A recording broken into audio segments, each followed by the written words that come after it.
बोलिए श्री सद्गुरुदेव भगवान की जय। श्री गुरु चरण सरोज रज निज मन मुकुर सुधार। रघुवर विमल यस जो दायक फल बुद्धिहीन तनु जानिके सुमिरहु पवन कुमार। बल बुद्धि विद्या देहु मोहि हरहु कलेश विकार। प्रेम के साथ दो बार भगवान नाम संकीर्तन, तत्पश्चात श्री राम कथा का हम लोग आनंद लेंगे। पहले हरि संकीर्तन। हरे राम राम राम सीता राम राम राम। हरे राम राम राम सीता राम राम राम। हरे राम राम राम सीता राम राम राम। हरे राम राम राम सीता राम राम राम। हरे राम राम राम सीता राम राम राम। हरे राम राम राम सीता राम राम राम।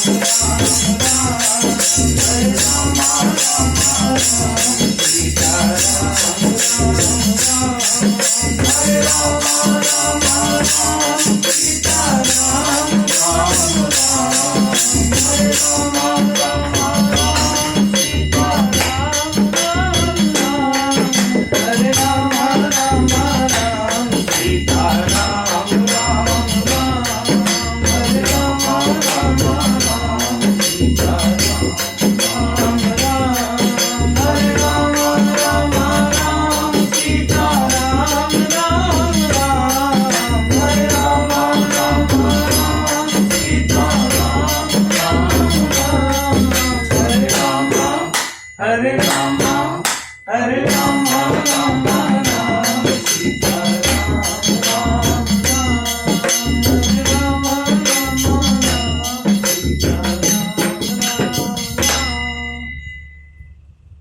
हरे राम राम राम सीता राम राम राम।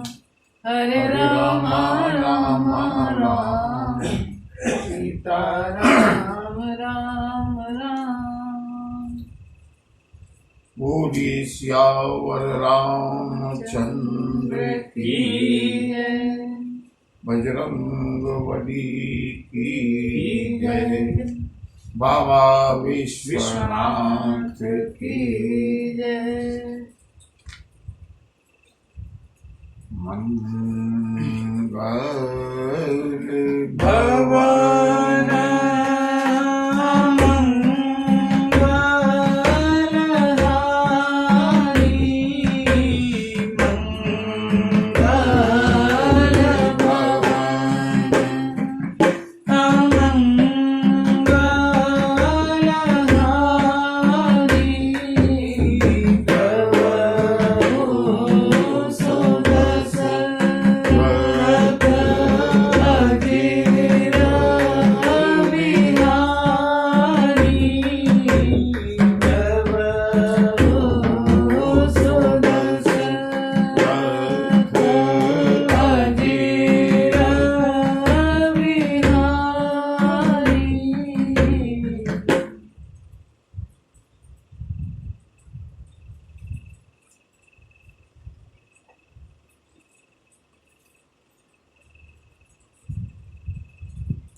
बंधु मैंने कल बताया था ये संसार मन का बनाया हुआ है।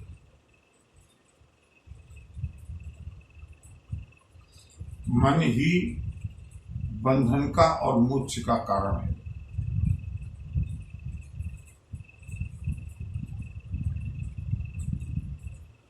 लेकिन ये मन हमारे बस में नहीं।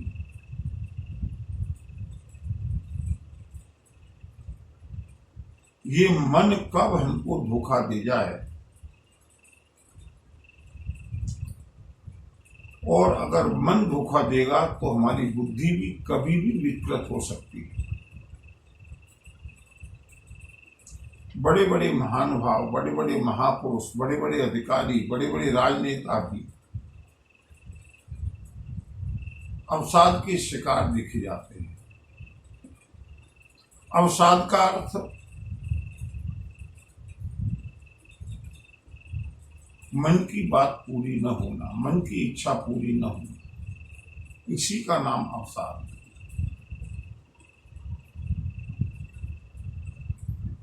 माना कि बेरोजगारी की समस्या है, माना कि रोजगार छूट गया समय परिस्थिति के अनुसार, लेकिन जिंदगी केवल इतनी ही नहीं है। जिंदगी कभी रुकती नहीं है, निरंतर चलते रहने का नाम जीवन है।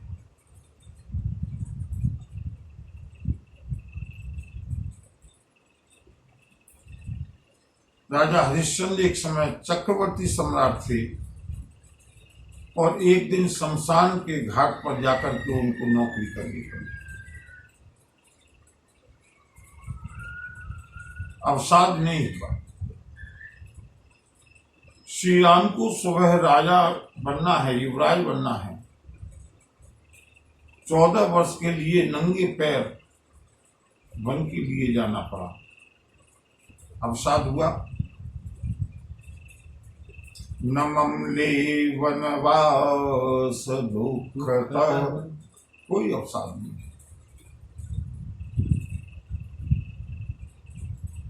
बंधुओं में अवसाद के लिए विशेष रूप से आज इसलिए जोर देकर कह रहा हूं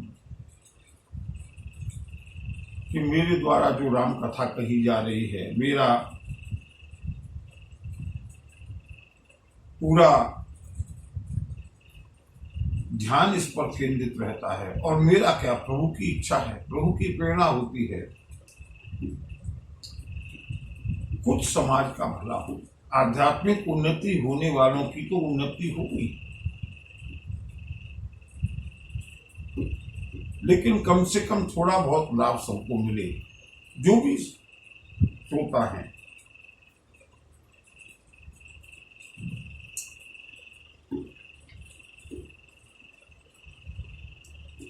अवसाद, आजकल अवसाद एक बहुत बड़े रोग के रूप में बढ़ रहा है। How to control it? Depression को रोकने का तरीका। एलोपैथी में अलग अलग दवाएं हो सकती हैं, अलग अलग तरीके हो सकते हैं, अलग अलग पैथी में अलग अलग तरीके हो सकते हैं, लेकिन दवाओं का निरंतर सेवन शरीर को जर्जर करता है।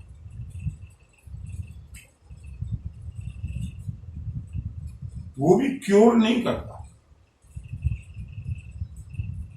उपचार नहीं करता, टेम्परेरी रिलीफ।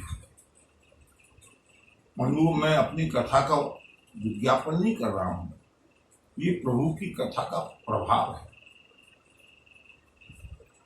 मैं केवल ये कहना चाहता हूं कि राम कथा कहती है, राम कथा का संदेश है, अवसाद से ऊपर उठो।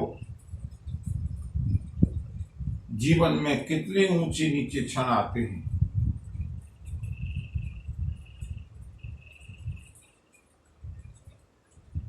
कभी धन वान है कितना, कभी इंसान निर्धन है, कभी धनवान है कितना, कभी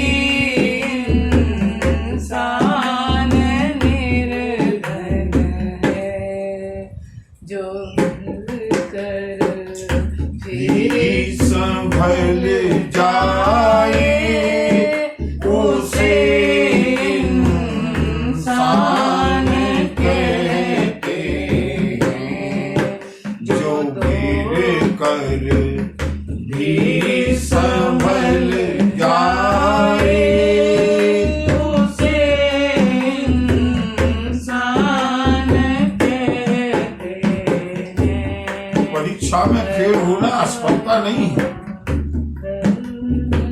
परीक्षा में फेल होना असफलता नहीं है, एक ठोकर है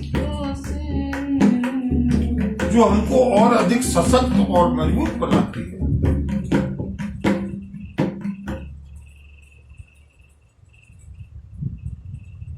इसका नाम जीवन है। जॉय एंड वो आर डूइंग फाइन। सुख और दुख के धागों से ये शरीर, ये जीवन रूपी वस्त्र बना गया है।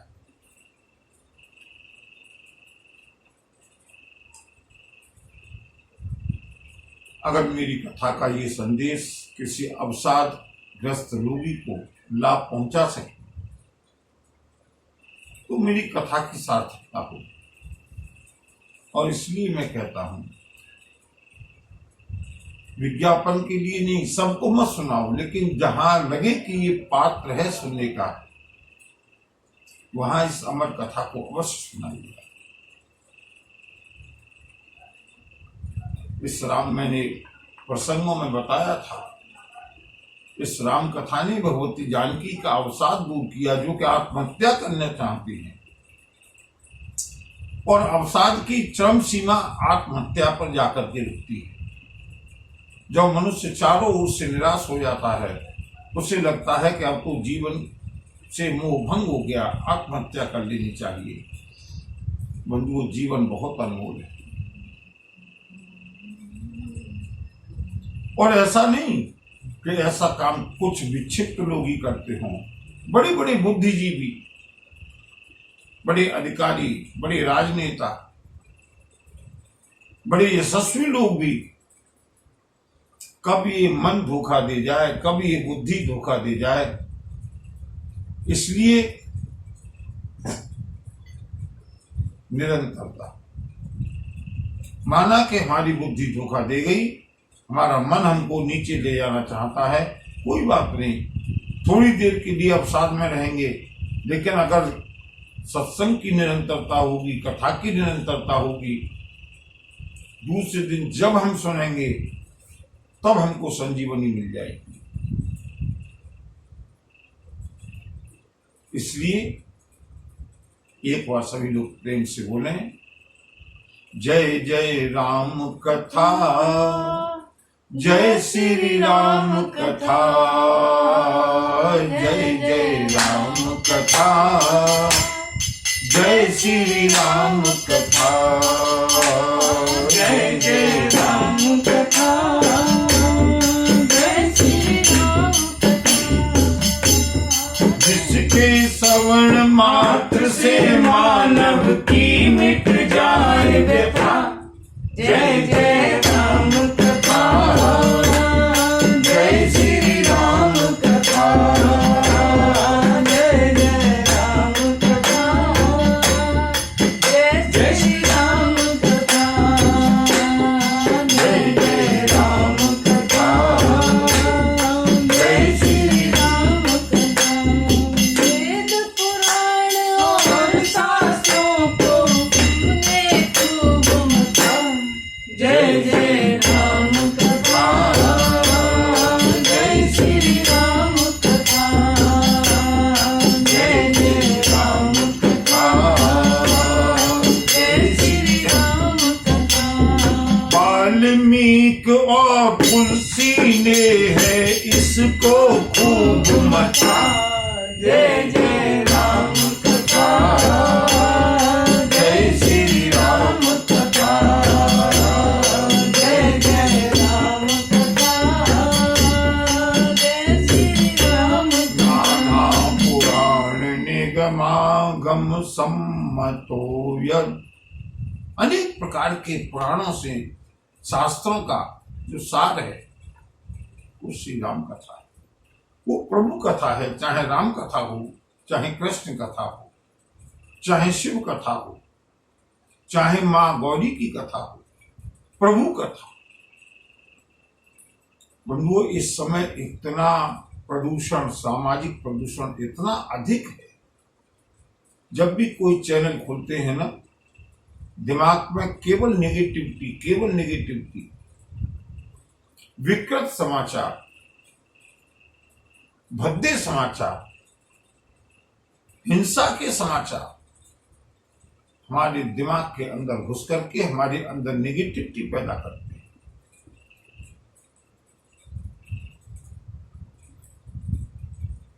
और इस नेगेटिविटी का परिणाम होता है अवसाद। सुबह से शाम तक समाचार देखिएगा, कभी सामाजिक विकृति, कभी महिलाओं के ऊपर अत्याचार, कभी राजनीतिक अत्याचार, कभी राजनीतिक विद्वेष, कभी राजनीतिक तमाशे। मुझे किसी पार्टी विशेष से कोई लेना देना नहीं है, लेकिन जो समाज की स्थिति है और ये समय का प्रभाव है। बंधु, क्या उस तुलसी के लिए हम कहें आज से 500 वर्ष से पूर्व उन्होंने आज का जो चित्र खींचा था, तुलसी ने लिखा, जीविका विहीन खेती न किसान को क्या असर होगा आगे चल के। तुलसी लिखते हैं, खेती न किसान को और भिखारी को न भीख बली, बनिक को बनिज न चाकर को चाकरी। नौकरी करने वाले को नौकरी नहीं मिलेगी, व्यापार करने वाले को व्यापार नहीं मिलेगा, भीख मांगने वाले को भीख नहीं मिलेगी, खेती करने वाले के लिए खेती नहीं रहेगी। खेती न किसान को भिखारी को न भीख बले, बनिक को बनिज न चाकर को चाकरी। और जीविका विहीन लोग सीधमान सोच बस, कहें एक एकन सो कहाँ जाए का करी। लोग एक दूसरे से यही कहते फिरेंगे, कहाँ जाएं, क्या करें।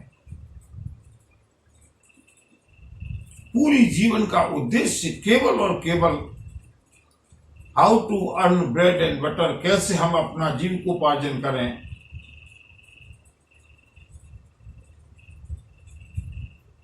बंधु, सत्य बताऊं, ये तो हम लोगों का, जो भी लोग जुड़े हुए हैं, उनका परम सौभाग्य है। लगता नहीं है कि हम कितने सौभाग्यशाली हैं। परम सौभाग्य है कि हम प्रभु से जुड़े हुए हैं। अन्यथा ये जड़ कट जाने पर पेड़ केवल सूखना है। तो चलते हैं उसी रस में, उसी प्रेम में, उसी ज्ञान में, उसी बोध में, उसी प्रज्ञा में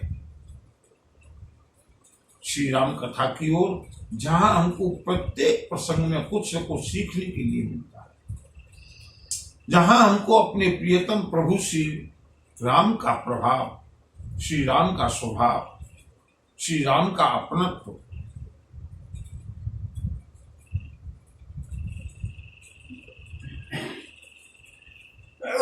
श्री राम के प्रभाव का वर्णन कल तक की कथा में हमने देखा। मंदोदरी ने समझाया है रावण को, लेकिन रावण की समझ में आया नहीं। जाकर के अपने दरबार में बैठा है। अंगद ने रावण के दरबार में प्रभु के प्रभाव को दिखा दिया, सिद्ध कर दिया। और अब देखते हैं प्रभु का स्वभाव। यहाँ राम अंगद ही बुलावा, आई चरण पंकज सिरुनावा। अति आदर समीप बैठारी, बोले बिहसी कृपाल खरारी। यहाँ राम अंगद ही बुलावा, आई चरण पंकज सिरुनावा। सुबेल पर्वत पर प्रातःकाल होते ही प्रभु श्री राम ने अंगद जी को बुलाया है।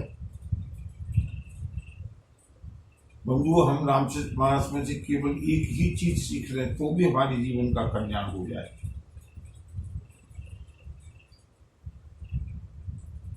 जब प्रभु की ओर है तो यहाँ है, और संसार की ओर है तो वहां है। गोस्वामी जी ने दोहावली में लिखा, जगते रह 36 है, राम चरण 6 3।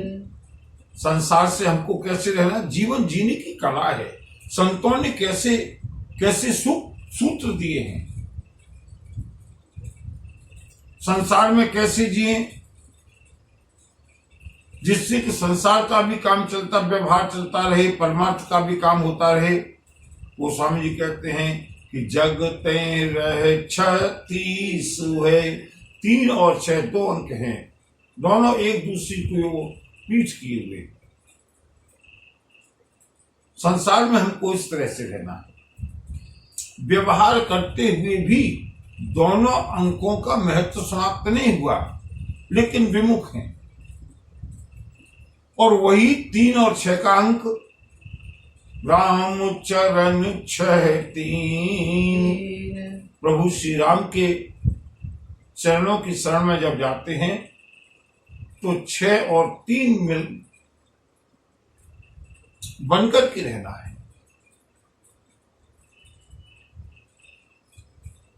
जब भी हम प्रभु की चर्चा करते हैं, हम समझ लीजिएगा प्रभु की दरबार में है। यहाँ राम, प्रभु श्री राम ने अंगद को बुलाया, अंगद ने आकर के चरणों में प्रणाम किया। व्यवहार सीखना है ना, अरे मोक्ष को जाने दो बंधुओं, कम से कम व्यवहार सीख लें श्री राम से। दूत बनाकर के प्रभु श्री राम ने भी अंगद को भेजा है, और दूत बनाकर के रावण ने भी सुख को भेजा है, लेकिन रावण सुख को लात मार करके निकाल देता है। दासों जैसा व्यवहार है रावण के दरबार में, और श्री राम के दरबार में अति आदर समीप बैठारी, बोले भी हंसी कृपाल करारी। श्री राम ने अंगद को बाह पकड़ करके अपने अत्यंत निकट बैठाया। क्या नहीं मालूम है प्रभु श्री राम को, सब कुछ वही कर रहे हैं, लेकिन सम्मान देना अगर सीखना है तो श्री राम से सीखिए, दूसरों को सम्मान देना। प्रभु बोले, अंगद बाली तनय कौतुक मोही, तात सत्य कहु पूछऊं तोही। रावण जातो धान कुलटी का, भुजबल तुल जासो जगली का। तासु मुकुट तुम चारि चलाए, कहु तात कवनी विधि पाए। प्रभु श्री राम ने कहा, हे बाली नंदन, मुझे बड़ा आश्चर्य है, मैं तुमसे पूछता हूं, मुझे सत्य सत्य बताना। रावण जातु धान कुलटी का, रावण राक्षसों के कुल का मुकुट है, अत्यंत बलशाली है, जिसके बल का सारे संसार में डंका बजता है। अंगद सत्य बताओ, तुमने उनके 4 मुकुट फेंके, सत्य सत्य बताओ अंगद, तुमने उन मुकुटों को कैसे प्राप्त किया? रावण के सिर के मुकुट अंगद तुमको कैसे मिले? बंधु, इसे कहते हैं, जैसे हम प्रभु की कथा सुनना चाहते हैं ना, प्रभु भी भक्तों के यश को सुनना चाहते हैं।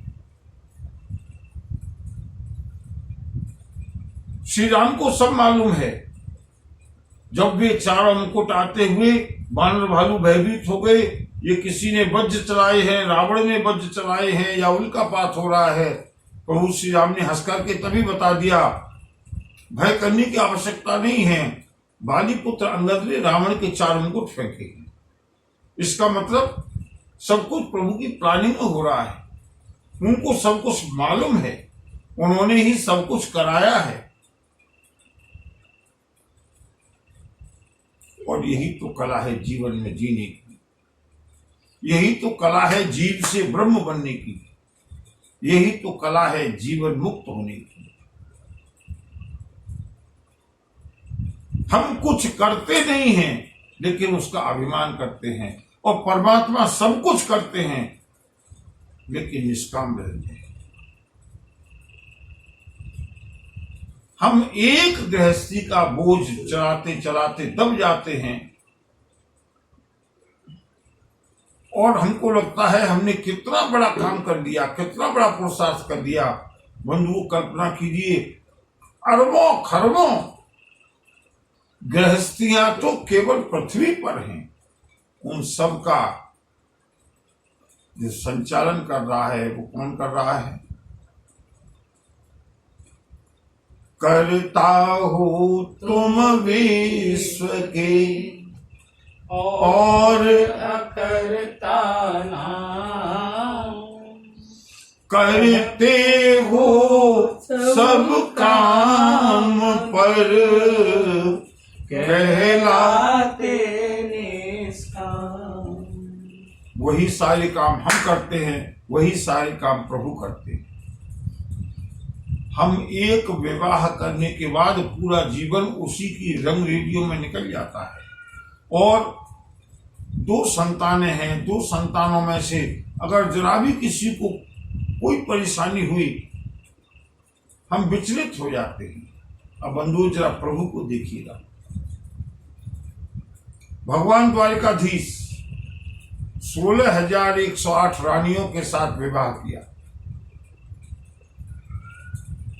8 पटरानियां हैं, हजारों नहीं लाखों की संख्या में पुत्र हैं।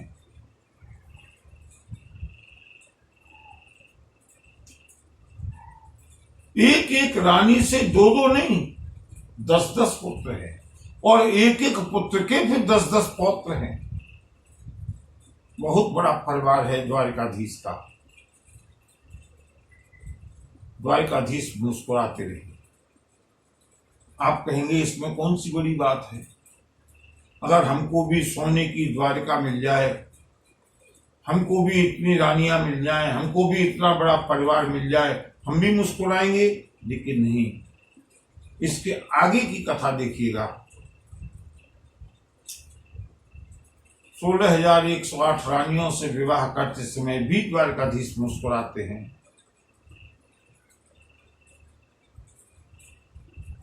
इतने बड़े यदुकुल का पालन करते हुए भी द्वारकाधीश मुस्कुराते हैं, और संपूर्ण यदुकुल का संहार होता देख करके भी द्वारकाधीश मुस्कुराते हैं।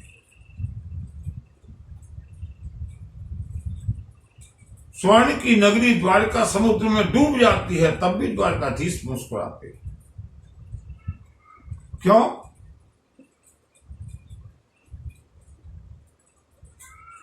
प्रभु के लिए ये केवल खेल है, केवल तमाशा है, और हमारे लिए यही सत्य है।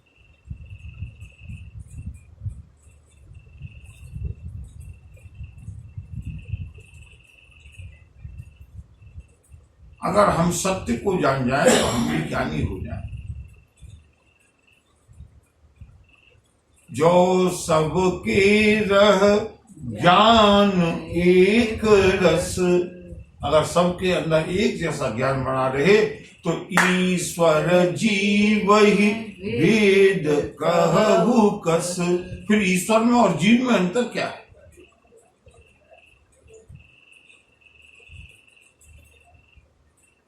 प्रभु निष्काम है, सारे कर्म करते हुए भी सबसे परे है।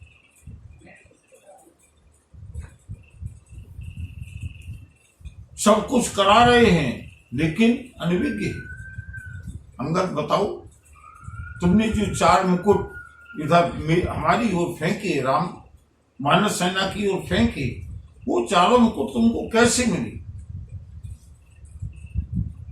अंगद ने कहा, प्रभु वे मुकुट नहीं है, वे तो राजा के 4 गुण हैं, साम दान और दंड विविधा। ये 4 गुण हैं राजनीति के। रावण उनसे च्युत हो गया, इसलिए वो 4 गुण 4 मुकुट के रूप में स्वयं ही आपके पास आ गए। परम चतुरता श्रवण सुनी बिहसे राम उदार, समाचार पुनि सब कहे, गढ़ के बाली कुमार। अंगद की चतुरता को देख करके प्रभु श्री राम हंसने लगे। बाली नंदन अंगद ने लंका के सारे समाचार प्रभु को सुनाए हैं।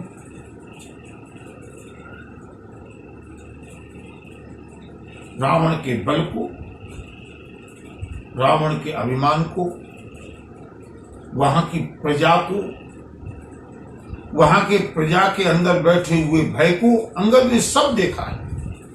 क्यों? जिस समय अंगद लंका में कूदे हैं, मैंने बताया था ना पहले दिन, जिस दिन अंगद संवाद शुरू हुआ था, अंगद को देख करके सारी की सारी लंका की प्रजा इतनी भयभीत है कि बिना पूछे हुए रास्ता बता रही है। अंगद ने सब नोटिस किया, आकर के प्रभु श्री राम को सारे समाचार सुनाए। प्रभु अब कोई चिंता की बात नहीं है, बहुत आसान सा कार्य है। लंका वासियों का मनोबल टूटा हुआ है,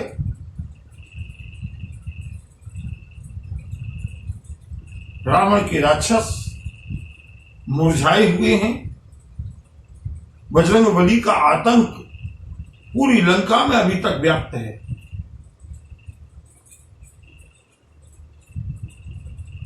अब विलंब करने का कोई कारण नहीं है। प्रभु श्री राम ने अंगद के द्वारा समाचारों को सुना। रिपु के समाचार जब पाए, राम सचिव सब निकट बुलाए, लंका बाके चारे द्वारा, कहीं विधि लागी करहु विचारा। श्री राम को जब लंका के समाचार मिले हैं, वो एक श्री राम की विशेषता यह है, निर्णय हमेशा अपना देते हैं, लेकिन बिना विचार विमर्श किए हुए, लोगों को सम्मान दिए बिना कोई काम नहीं करते। चाहे समुद्र पर पुल बनाना हो, चाहे विभीषण को शरण में लेना हो, चाहे लंका के ऊपर आक्रमण की प्लानिंग करनी हो, पहले मंत्रियों से परामर्श करते हैं। अंगद ने बताया है, भगवान लंका के 4 विकट दरवाजे हैं, एक पूरब, एक पश्चिम, एक उत्तर, एक दक्षिण। श्री राम ने मंत्रियों को बुला करके पूछा, सेनापतियों से पूछा, बताओ किस प्रकार की व्यूह रचना की जाए, किस प्रकार से आक्रमण किया जाए, जिससे कि इन 4 दरवाजों पर विजय प्राप्त हो सके। और इसके बारे में सबसे अधिक मंत्रण दे सकते हैं विभीषण, क्योंकि विभीषण लंका से आए, लंका को उन्होंने शुरू से देखा है, विभीषण ने कहा,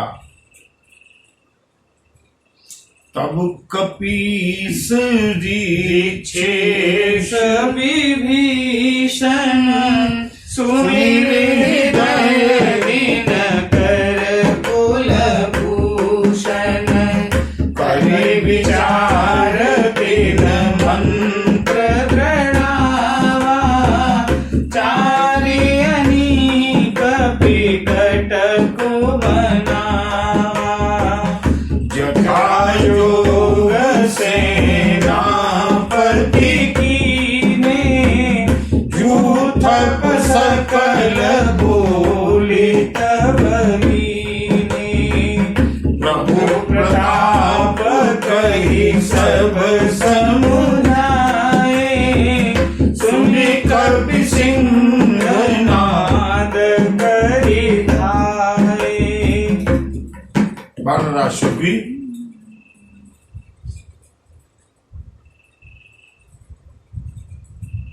भालूराज जामवंत और विभीषण, इन तीनों को होमवर्क दिया है प्रभु श्री राम ने। प्लानिंग करके बताओ। इन तीनों ने आपस में मंत्रणा की है। सुग्रीव जानते हैं हमारे कौन कौन से वानर सेनापतियों में कितना बल है, कौन कितना साहसी है। 4 दरवाजों पर एक साथ आक्रमण करना है। सेना के 4 भाग किए,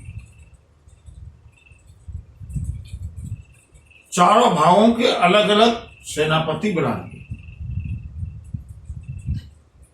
सेना का एक भाग पूर्वी ओर से आक्रमण करेगा, सेना का एक भाग पश्चिमी ओर से आक्रमण करेगा, सेना का एक भाग उत्तरी ओर से आक्रमण करेगा और सेना का एक भाग दक्षिणी ओर से आक्रमण करेगा।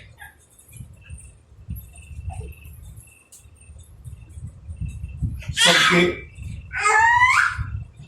अलग अलग सेनापति हैं, अलग अलग युद्धपति हैं। प्रभु श्री राम ने संपूर्ण सेना का आवाहन किया है, जिससे कि आजकल की मिलिट्री की भाषा में कहना चाहिए एक रोल कॉल परेड हुई है।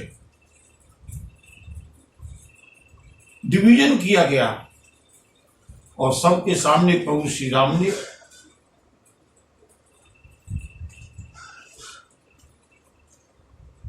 उनको धर्म और नीति के विषय में आवाहन करते हुए ओजपूर्ण आवाहन किया। वानर भालुओं, ये युद्ध सीता के लिए नहीं है, ये युद्ध राम की प्रतिष्ठा के लिए नहीं है, ये युद्ध धर्म और अधर्म के बीच में है।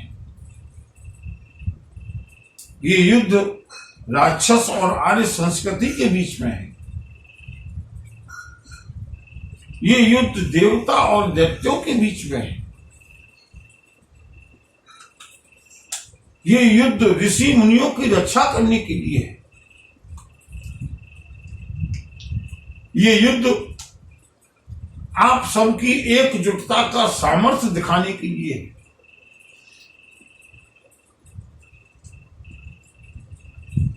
वानरराज सुग्रीव ने भी उद्बोधन दिया। ऋक्षेश जामवंत ने अब उद्बोधन दिया, उत्तेजित किया है वानर भालुओं को। देखो, प्रभु श्री राम का कार्य है, रावण को तो परास्त होना ही है, यश आप लोगों को मिलना है। लंका के ऊपर आक्रमण की आज्ञा दी है प्रभु श्री राम ने, और बंधुओं यहां से युद्ध का आरंभ होता है। बोलिए सियावर रामचंद्र की जय, सियावर रामचंद्र की जय। बजरंगबली और अंगद।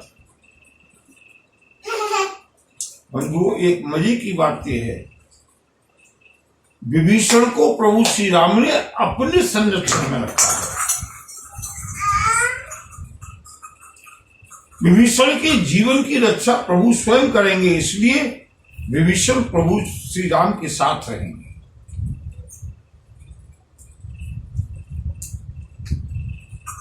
बाहर बानर भालुओं को जिधर आवश्यकता पड़े,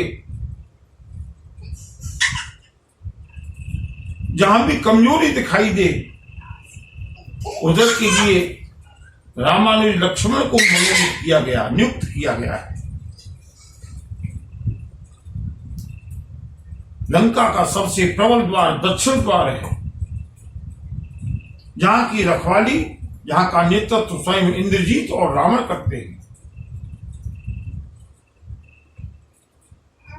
वहां का उत्तरदायित्व अंगद और हनुमान को दिया गया है। एक द्वार पर जामवान स्वयं है, एक द्वार पर बजरंगबली के पिताश्री स्वयं केसरी हैं। नल नील गवाच दुविध मयंक सारे के सारे बानर भालू अपने अपने स्थान पर डट गए और अंत में बजरंगबली ने उद्बोधन दिया है, सुनो, भय की आवश्यकता नहीं है। मैंने लंका को देखा है, मैंने लंका के राक्षसों को देखा है, मैंने रावण के सामर्थ्य को देखा है। तुम लोगों के सामर्थ्य के सामने कोई टिक नहीं सकता। हम तुम्हारे साथ हैं, अंगद युवराज तुम्हारे साथ हैं, वानर राज सुग्रीव तुम्हारे साथ हैं, और हम सबके ऊपर प्रभु श्री राम हैं, जो एक बाण से संपूर्ण लंका का संहार कर सकते हैं। इसलिए निश्चिंत होकर के युद्ध नहीं करना है, खेल करना है। प्रभु श्री राम के लिए, धर्म के लिए, नीति के लिए, नारियों की रक्षा के लिए, भारतीय संस्कृति को स्थापित करने के लिए, देव संस्कृति को स्थापित करने के लिए। लेकिन बजरंगबली ने कहा, सुनो वानरों, एक बात का ध्यान रखना, युद्ध प्रारंभ करते समय युद्ध करते समय और जब भी कोई मुसीबत आए उस समय निरंतर प्रभु का स्मरण रखना है। प्रभु की जयघोष के साथ ही युद्ध प्रारंभ होगा और सायंकाल प्रभु के जयघोष के साथ ही युद्ध का विश्राम। ऐसा कहकर के बजरंगबली ने जोर से हुंकार भरी है, जय सिया राम, जय जय सिया राम, जय सिया राम, जय जय सिया राम, जय सिया राम, जय जय सिया राम, जय सिया राम, जय जय सिया राम, जय सिया राम, जय जय सिया राम, जय सिया राम, जय जय सिया राम, जय सिया राम, जय जय सिया राम, जय सिया राम, जय जय सिया राम, जय सिया राम, जय जय सिया राम। जय सिया मानव भालू ने आक्रमण कर दिया।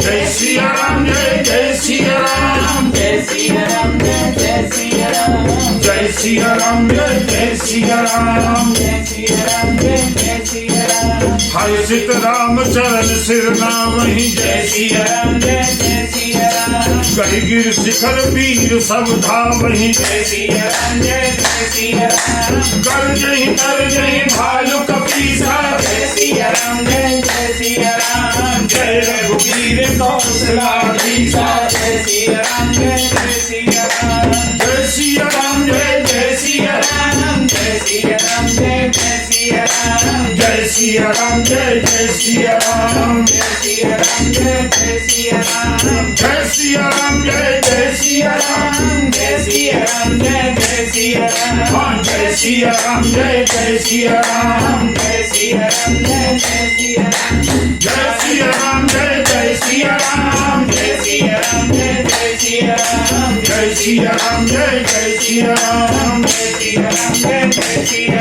राम जय सिया राम जय जय सिया राम जय सिया राम जय जय सिया राम मंगल भवन मंगलहारी जय सिया राम जय जय सिया राम बहुत दशरथ अजर बिहारी जय सिया राम जय जय सिया राम जय सिया राम जय जय सिया राम जय सिया राम जय जय सिया राम जानत परम दुर्गति लंका जय सिया राम जय जय सिया राम प्रभु प्रताप कब चले असंका जय सिया राम जय जय सिया राम घटा टोप कर चौदिस घेरी जय सिया राम जय जय सिया राम मुखरी साज बजा वही बेरी जय सिया राम जय जय सिया राम जय सिया राम जय जय सिया राम जय सिया राम जय जय सिया राम जय सिया राम जय जय सिया राम बोलो जय सिया राम जय जय सिया राम जय सिया राम जय जय सिया राम बोलो जय सिया राम जय जय सिया राम जय सिया राम जय जय सिया राम बोलो जय सिया राम जय जय सिया राम जय सिया राम जय जय सिया राम जय सान बजावे बेरी जय सिया राम जय जय सिया राम जय सिया राम जय जय सिया राम जय सिया राम जय सिया राम जय सिया राम जय जय सिया राम जय सिया राम जय जय सिया राम जय सिया राम जय जय सिया राम जय सिया राम जय जय सिया राम जय सिया राम जय जय सिया राम जय सिया राम जय जय सिया राम बोलो सियावर रामचंद्र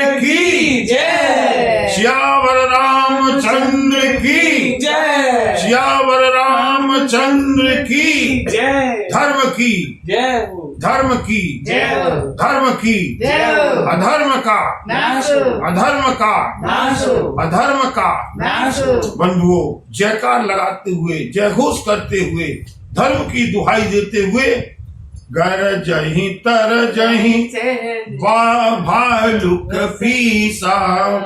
बंधुओं जिस लंका कांड के लिए जिस युद्ध के लिए ये संपूर्ण राम कथा हुई उसका आज श्री गणेश कर दिया है राम की सेना ने, बानर भालुओं ने। लेकिन मंत्र एक है, जय रघुवीर कौशलाधीसा।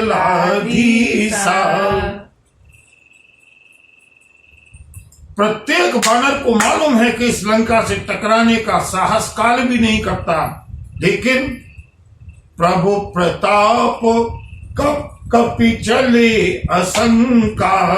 प्रभु का प्रताप है। बानर भालू छोटा से छोटा बानर भी निर्भीक होकर के निडर होकर के लंका के ऊपर चढ़ाई करने के लिए चल दिया। जानत परम दुर्ग अति लंका। सबको मालूम है कि लंका अजय है। घटा टोप कर चहुदिस घेरी। चारों ओर से लंका को बादलों की घटाओं की तरह से घेर लिया। जयते राम जय लक्ष्मण जय कपीस सुग्रीव। गर्जय सिंहनाद कपी भालु महाबल सिंह। श्री राम की जय हो, रामानुज लक्ष्मण की जय हो, वानरराज सुग्रीव की जय हो। चारों ओर जय जयकार गूंजने लगा। और बंधुओं अभी तक लंका के सारे दरवाजे बंद हैं। रावण को स्वप्न में भी यह संभावना नहीं है कि अंगद के जाते ही इतनी शीघ्रता से आक्रमण होगा। यद्यपि तैयारी रावण ने भी पूरी कर रखी है। लंका भयउ कोलाहल भारी सुना दसानन अति हंकारी। देखो बनरन केरी दिखाई बिहसी निशाचर सेन बुलाई। अहंकारी रावण। गोस्वामी जी कहते हैं बाणों ने आक्रमण कर दिया, लेकिन रावण की सेना युद्ध के लिए भी तैयार भी नहीं।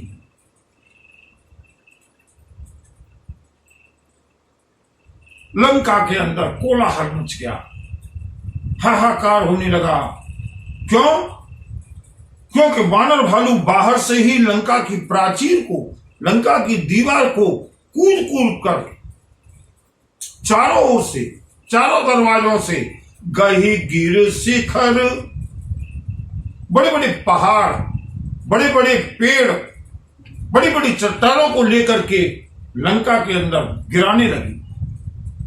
वानर भालू लंका के कमरों के ऊपर चढ़ गए। चारों ओर से लंका के शिखरों पर जहां राक्षस रहते थे, आज वानर भालुओं ने अपना कब्जा कर लिया। और जैसे ही नीचे लंका वासियों ने देखा, भगदड़ मच गई, कोलाहल मच गया, दरवाजे बंद होने लगे, बाजार बंद हो गए। लंका भयउ कोलाहल भारी। रावण को मालूम पड़ा, हमेशा की तरह बढ़ चढ़कर बोलने वाला रावण इमरजेंसी मीटिंग कॉल की, आपातकालीन बैठक बुलाई है रावण ने, और अपनी सेना से बोला, देखो बंदरों ने कितनी ढिठाई की है, कैसी धृष्टता की है। ए मेरे राक्षसों, चिंता मत करो, घर बैठे विधाता ने तुम्हारे लिए भोजन भेजा है। ये सारे वानर भालू तुम्हारे पास अपने आप आए हैं खाने के लिए, इन सबको खा डालो। अब बेचारे राक्षसों के पास न तो रावण का विरोध करने का साहस है और न किसी को इतनी भूख है कि एक बानर को खाने की तो दूर, बानर की पूंछ भी चबा सकें। 2 बानरों को तो देख चुके हैं,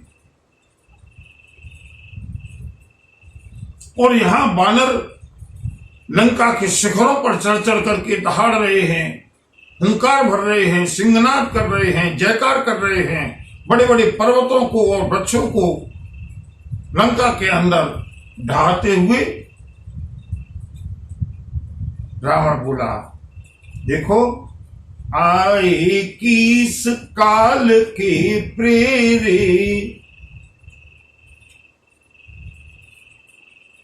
मैंने, काल मेरे नियंत्रण में है ना, मैंने ही काल से कहा था हमारे राक्षस क्षुधावंत सब निश्चर मेरे राक्षस बहुत भूखे हैं, बहुत दिनों से कोई युद्ध नहीं हुआ, इसलिए काल ने इन सब वानरों को यहां पर भेजा है। अस कही अट्टहास सठ कीन्हा, घर बैठे ग्रह बैठे आहार विधि दीना। इन निशाचरों, दसों दिशा में फैल जाओ, और रावण के पास एक ही बात है, बानर भालुओं को खा लो। बानर भालुओं जैसे बानर भालू ने हुए रसगुल्ले हैं, चाहे जब खा लो।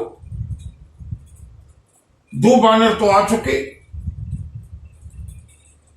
राक्षसों को बानरों की ओर देखने में भी डर लगता है।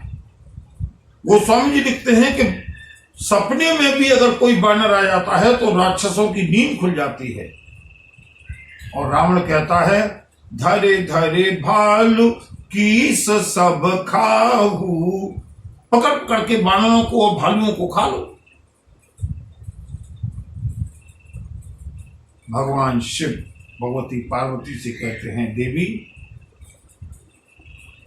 राम सिया राम, सिया राम जय जय राम, राम सिया राम, सिया राम जय जय राम। उमा राम नहीं अस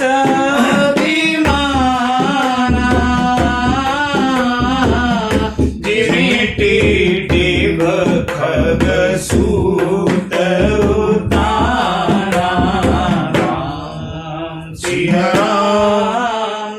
राम जय जय राम, राम सिया राम जय जय राम। भगवान भूतनाथ कहते हैं, उमा रावण को इतना अहंकार है, इतना अभिमान है। रावण को लगता है कि जैसे सारा विश्व, सारी सृष्टि मेरे ऊपर टिकी हुई है। एक पक्षी होता है टिटहरी नाम का, वो हमेशा जब भी सोता है तो अपने पैरों को ऊपर करके सोता है। मालूम है क्यों? क्योंकि उसकी साइकोलॉजी है टिटहरी नाम के पक्षी की कि इस पूरे आकाश को मैं अपने पैरों से रोक लूंगा। अगर मैंने पैर नीचे किए तो आकाश गिर पड़ेगा। इसलिए ये पक्षी हमेशा पैर आकाश की ओर करके सोता है। यही स्थिति रावण की है। और बंधुओं, बुरा न माने तो एक बात कहूं, जाने अनजाने में यही स्थिति हम लोगों की भी है। सबकी नहीं कह रहा, जो परम साधक हैं, जिन्होंने साधना से अपने को सजाया है, लेकिन प्रायः यही स्थिति हम लोगों की है। हमको लगता है हमारे ही भरोसे आसमान टंगा हुआ है, हमारे ही भरोसे मौसम। बंधु, कभी कभी विचार करता हूं, सारी सृष्टि हम चला रहे हैं, घर का परिवार का बोझ हम चला रहे हैं, परिवार का पालन पोषण हम कर रहे हैं। ठीक है, मान लिया, एक बार को कल्पना कर लो, लेकिन क्या बरसात भी हमारे कहने से आ रही है? क्या सर्दी भी हमारे कहने से पड़ रही है? क्या गर्मी भी हमारे कहने से पड़ रही है? हम तो कभी नहीं चाहते कि भूकंप आए, हम तो कभी ये नहीं चाहते कि सुनामी आए। हम तो हमेशा ये चाहते हैं कि बरसातों में बरसात हो, सर्दियों में सर्दी पड़े, गर्मियों में गर्मी हो, लेकिन होता इसका उल्टा है। कभी अनुकूल होता है, कभी प्रतिकूल होता है। इसका मतलब जब प्रकृति हमारे बस में नहीं है तो जो भी कुछ है उसका कर्ता धर्ता कोई और है। राक्षसों ने रावण के आदेश को सुना, मजबूरी का नाम राक्षस हाथ में अपने अपने फरसे, बर्छी, तोमर, मुदगर, प्रचंड फरसे, सूल, तलवार, परिघ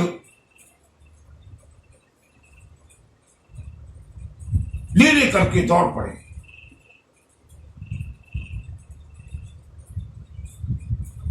अंदर से राक्षस टूटे हैं और बाहर से वानरों का आक्रमण हुआ है। वानरों के पास अस्त्र शस्त्र के रूप में केवल नाखून है और कुछ नहीं।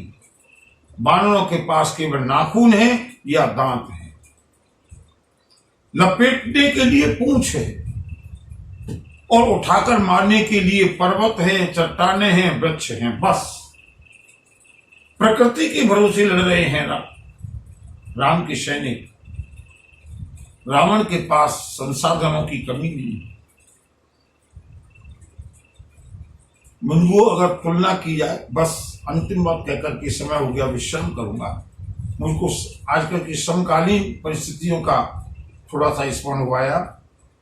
अगर हम ये देखें कि अमुक देश के पास, अमुक के पास सेना बहुत ज्यादा है, उनके पास संसाधन बहुत ज्यादा हैं, उनके पास मिसाइलें बहुत ज्यादा हैं, उनके पास बारूद बहुत ज्यादा है, बंधुओं, इन चीजों से कभी युद्ध नहीं जीता जाता। कौरवों के पास 11 अक्षौहिणी सेना थी, पांडवों के पास 7 अक्षौहिणी सेना थी। विजय किसकी हुई? पांडवों की।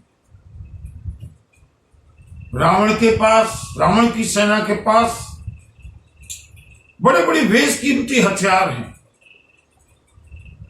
लगभग धनुष बाण तो सबके पास हैं, भाले सबके पास हैं, बर्छियां हैं, परशु हैं, मुदगर हैं। राम की सेना के पास इनमें से कोई संसाधन नहीं है। और अभी हम आगे चल के देखेंगे, जब राम रावण का द्वंद्व युद्ध होगा, रावण के पास अजेय रथ है, मेघनाथ के पास रथ है, और श्री राम पैदल है। विजय किसकी हुई? बंधुओं, विजय कभी भी संसाधनों की नहीं होती। बहुत से बच्चे बहुत सारे संसाधनों में पलते हैं, गाड़ियों में घूमते हैं, एसी में रहते हैं, लेकिन जरूरी नहीं कि वो विद्या के क्षेत्र में या अन्य किसी भी क्षेत्र में आगे निकल जाएं। एक तेल के दीपक से पढ़ने वाला गरीब छात्र, एक बिजली की लट्ठे के नीचे बल्ब के प्रकाश में पढ़ने वाला छात्र, साधनहीन छात्र संसाधन वाले छात्रों से आगे निकल जाता है। युद्ध चाहे युद्ध क्षेत्र में हो या संसार के हमारे जीवन के क्षेत्र में हो, युद्ध जीता जाता है अपने मनोबल से, अपनी विल पावर से। जिसके पास इच्छा शक्ति है वो विजयी होगा, और जिसकी इच्छा शक्ति टूट गई, उसके पास कितने ही संसाधन भर दिए जाएं, वो कभी जीत नहीं सकता। नाना युद्ध सर चाप धर जा तो धान बलबीर, कोट कहूरन चढ़ गए कोट कोट रणधीर, सियावर रामचंद्र पद जय शरणम, शंकर हरिओम जय जय श्री राम जय जय हनुमान। बोलिए सियावर रामचंद्र की जय, बजरंगबली की जय। नमः पार्वती पतये हर हर महादेव।